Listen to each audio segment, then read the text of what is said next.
It's been an eventful first few weeks of the second Trump presidency, to put it mildly. Key actions include threatening allies with tariffs, blaming a tragic airplane crash on DEI, and empowering Elon Musk as head of the Department of Government Efficiencies to embark on a series of drastic measures, including shutting down the United States Agency for International Development and restructuring the Office of Personnel Management. And that's just to name a few.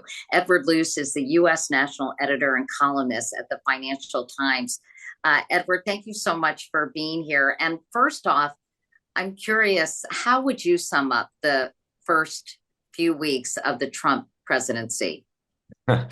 That's an almost impossible question to answer because it requires sort of the memory of not only the number of events and comments and executive orders and moves that the incoming Trump administration has made, but also the sequence of them. And it's been 16 days of just extraordinary velocity. You might call it flooding the zone, as Steve Bannon does, but I think if you were to sort of discern a pattern here or separate the signal from the noise, I would home in on Elon Musk's role as being the really key event here, the one to really watch. Everything deserves watching, but the one to watch most closely. Well, why is that? And what is it about Elon Musk's power and his actions thus far that has you so concerned? So he is the richest man, not just in America, but in the world. He was the biggest donor to the Trump campaign. And of course, during that campaign on an X Spaces conversation with Trump, he did get the pledge that he would head a fiscal reform commission of some kind. But there was absolutely no real airing by Trump during the campaign of this scale and intrusiveness of this sort of plenipotentiary role, the right to sort of look in every corner of the federal government in millions and millions of personal data downloaded, the federal payment system, the GSA, which runs entire federal real estate across the nation. None of this was flagged in the campaign. And he's not just looking at things, right? He's actually taking them over. You mentioned the federal payment system and the country's personal data. You write, I know, that he has no legal basis to do so. So why is he being allowed to put these measures in place? And one of his engineers is the guy who got, I guess, control of the federal payment system. Before we talk about why he's doing this or why he's being allowed to do it, can you talk about how significant some of the things he's done are? Yes, I mean, can I just preface that you and I, Katie, know Washington very well, and we've met many over the years, people who are federal employees, and we know that you can't really buy them a drink. You can't sort of spend $20 on their entertainment because the rules and regulations are so strict. The same applies to anybody who's nominated for the three or so thousand positions in any incoming administration. There are immensely detailed ethics requirements, conflicts of interest requirements with which they have to comply. Musk is a temporary government employee, so he's not subjected to any of these regulations. A $20 sort of headache for a federal employee is not a $20 billion problem for him. There are no conflicts of interest sort of barriers preventing him from using this information that no single person has had access to before in the history of the US federal government, from using this information for his own competitive advantage or for the disadvantage of his competitors, and to further his goal of being history's first trillionaire. He's already almost halfway there. So there is that side of it. But I think it's worse than that.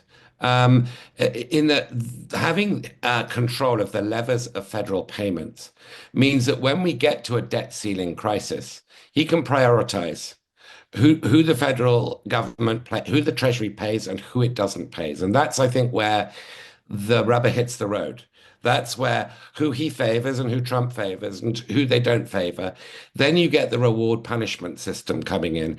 And I've no doubt from the scale of things that Musk says repeatedly every day on his platform, um, and the tone in which he directs them, that intends to do the maximum with these powers that he can do. And that's his ambition.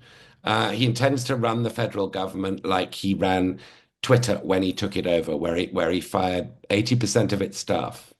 How can he do it? I mean, I hear people probably thinking to themselves, there ought to be a law.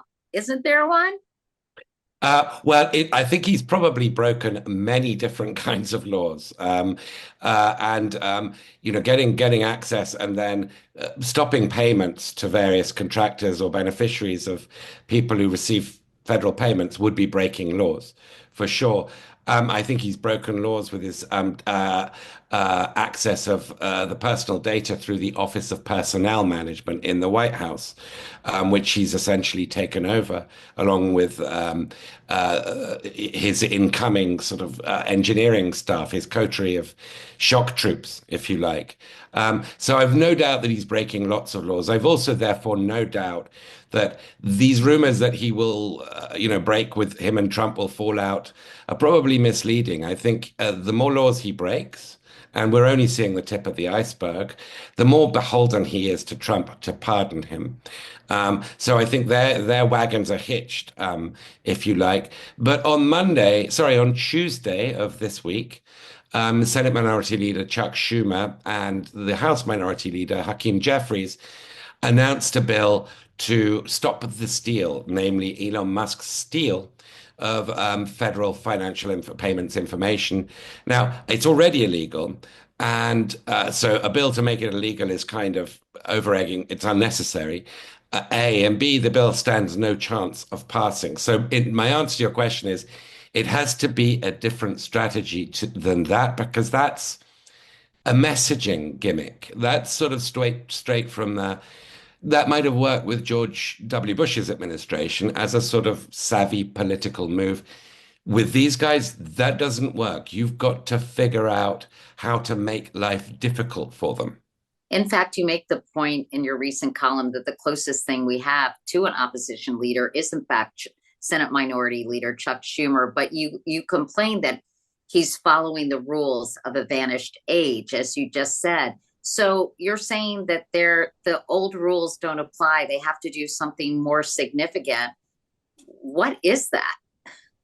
I mean, I've been looking a little bit back into Mitch McConnell's history as the Senate Minority Leader during Barack Obama's administration.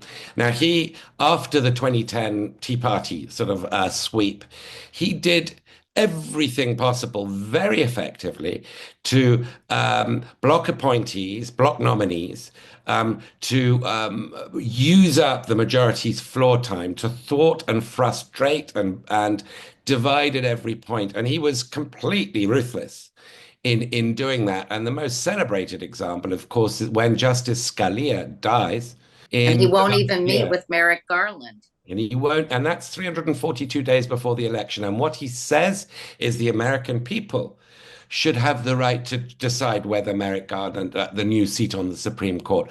Well, the American people should have the right to decide whether Elon Musk has unprecedented control over their system of government across the board, without any oversight, any visibility, any transparency, in what is not just a sort of unprecedented conflict of interest.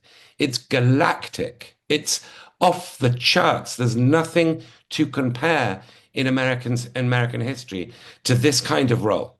When you talk about Mitch McConnell, though, Edward, isn't the key word majority? You know, right now, the Democrats don't have the power that Mitch McConnell had when he was majority leader. So it seems like every time they try to thwart something, they just don't have the votes. And, you can't really rely on Republicans who want to do the right thing because they're enduring these unprecedented pressure campaigns. They fear being primaried, and they've been threatened with the bottomless pit of Musk money to support whoever opposes them in the next election. So what do you do? Well, so you're right. He was for the last part of Obama, he was majority leader, and that's when the Merrick Garland block occurred. But for four of those years, he was the Senate minority leader. And as Senate minority leader, there are all kinds of tools available. Now, arguably, if Chuck Schumer used those tools and put blanket holds on all of Trump's nominees until Elon Musk was subjected to questioning on the Hill and to confirmation of some kind for whatever role he's being, then I guess John Thune, the current Senate Majority Republican leader, could just abolish all those rules. So for sure that could happen. But there is a level of sort of urgency here because of the speed with which things are happening, that requires something different to the playbook that Minority Leader Schumer and Minority Leader Jeffries are following. And I think making Elon Musk the issue is not just tactically good, it's substantively urgent in terms of the workings of this republic. I'm curious how the rest of the world is viewing what's happening here in this country. And I think working for the FT, you have a unique perspective. And I'm sure you're talking to a lot of your colleagues across the pond, as they say. Can you characterize the conversations you believe our allies in Europe are having about these first few weeks of this new administration? Well, I think a lot of them had, like many people in the United States, accepted at some vague level that Trump was against wars, and that he was a non-interventionist. So I think it is quite a shock that, he's already within barely 2 weeks coveted territory on three different continents. He's coveted the Panama Canal zone back to US sovereignty. He's coveted Greenland, which is, of course, under Danish autonomous sovereignty.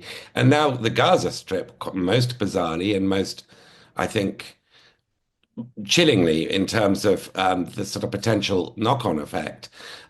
So there is a lot of sort of punch drunkenness around the world. There's a lot of what on earth is going on here.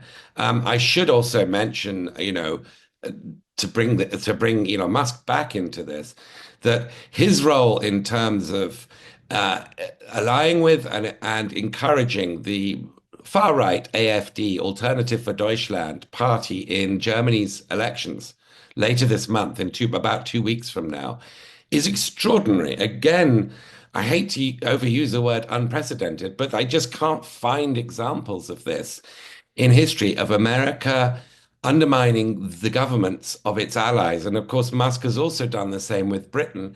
I think slightly misunderstanding how the British political system works. He's called for King Charles III to dissolve Parliament and get rid of the Keir Starmer Labour government. I mean, there is real worry, real concern, particularly in Europe, that this is sort of Christmas every day for Vladimir Putin. And I just want to add that I know you've mentioned that Elon Musk has some disturbing views about his home country, South Africa. He does, and he's got Trump on board with that. So he's Well, can you explain what those are? Yes.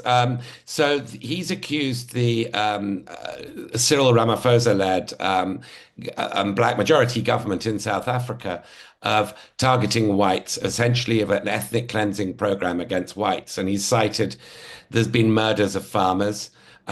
There's actually been murders of black farmers too. There is a sort of land conflict that's been ongoing and is genuine in South Africa. But the majority of land is owned by white farmers, tend to be Boer farmers. And you do get dozens sort of killed every 2, 3 months. And there is no doubt about that. But he's presenting it quite distortedly as a race war against whites, and asking for preferential treatment for white South African emigres. And Trump is now threatening action against the South African government unless it stops its killing of whites. And this is a completely false, well, so distorted as to be false. And a remarkable sort of measure of how the world has turned, that a nostalgic product of apartheid South Africa, Elon Musk, whose grandparents moved there after the Second World War. They were in the Canadian Nazi Party, his maternal grandparents. They moved to apartheid South Africa to be with people with whom they felt at home, a family legacy that he's not repudiated. That his mother very much carries on. If you've sort of caught her at all on TV, she turns up both sides of the Atlantic. She's a alt-right sort of unapologetic exponent of what her son is also pushing, and his algorithm is also promoting on his social media site. And this is far right politics, hatred of multiculturalism. What he said to the AFD rally that he addressed in that sort of Orwellian big screen, his face comes up. And he says you should no longer feel guilt for what your grandparents or great grandparents did. It was very clear what he was talking about in a speech that attacks immigration and multiculturalism, the idea that different races cannot live together. Um, this is not something we should just dismiss as the sort of bloviation or the trolling of a sort of Silicon Valley tycoon. This is the sort of shadow president of the United States. And Trump doesn't contradict him, and sometimes Trump echoes him and amplifies him, and vice versa. This is, I cannot stress the newness of this and the ominous. So the tone of menace to this is very real.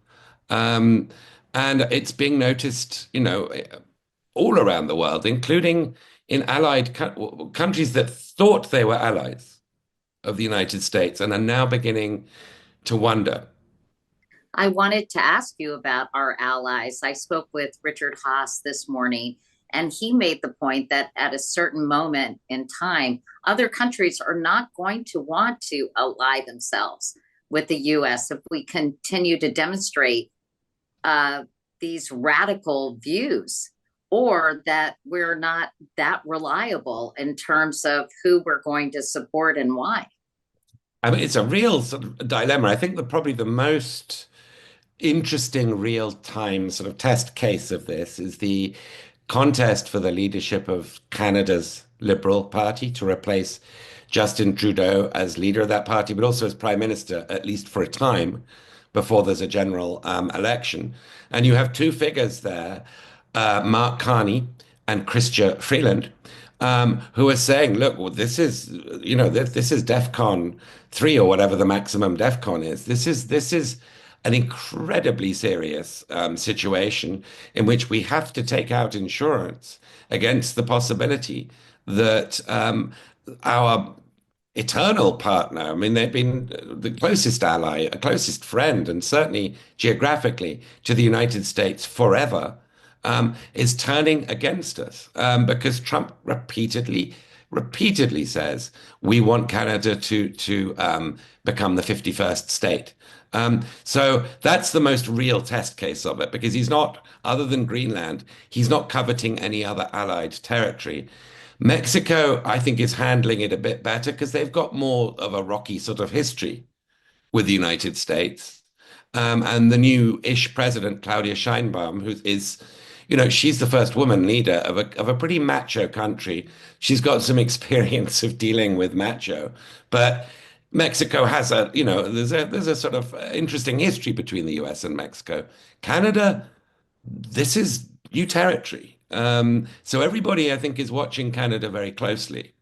Well, he may not covet territory among, US ally nations, but the erratic behavior and the dismantling of democratic norms must give, Great Britain and France and countries and Germany, all over the world pause about the reliability and the sanity of our U.S. leaders. It does. I mean, and I think there are sort of two levels here. One is when America sneezes, others catch a cold. So if you're a non-far right government in Europe, you're really worried that the far right are now being rocket boosted by Trump, not just by example, but actively through, the largest social media site in the world, through the closing down of USAID. I mean, look at how happy Viktor Orban in Hungary is with the closing of USAID, which has funded non-governmental organizations, pro-human rights organizations, civic groups in his country, and been kicked out for it. Autocrats sort of fear the America that Trump is trying to close down, and democracies benefited from it. So when that coin flips, as it appears to be doing, that's an ominous sign for their own internal health as democracies. That's one. And then second, just as nation states, as sovereign actors, um, you're going to do a deal with Trump. I mean, in his first term, he renegotiated NAFTA with Mexico and Canada. Now he's ripping it up. I mean, again, from the Canadian point of view, he's making demands that are unmeetable. Stop fentanyl coming. There is no fentanyl coming.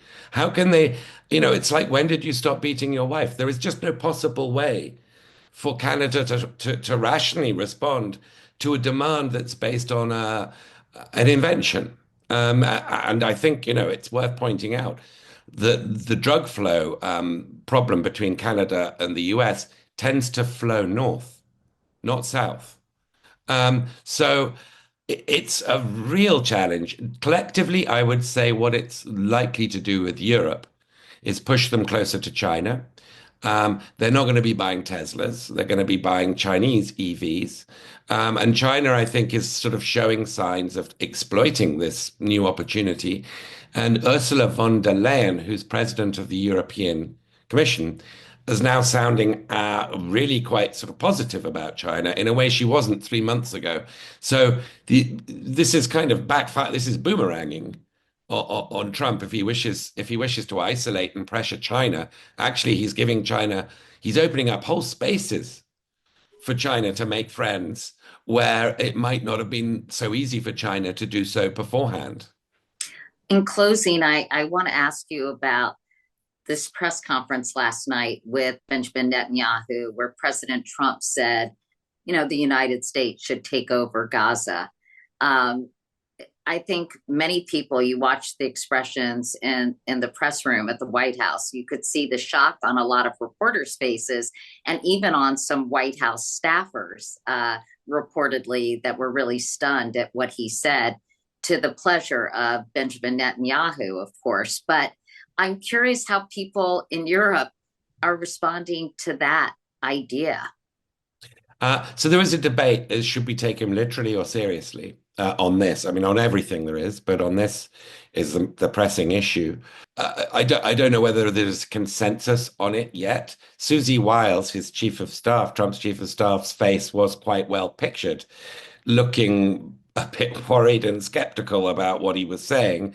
Um, and I guess the one way you could put this is, look, there's zero chance that Trump is going to put US boots on the ground in Gaza. I mean, it's just so insane. It's such a target. It's such a sort of recruiting tool for radical Islam.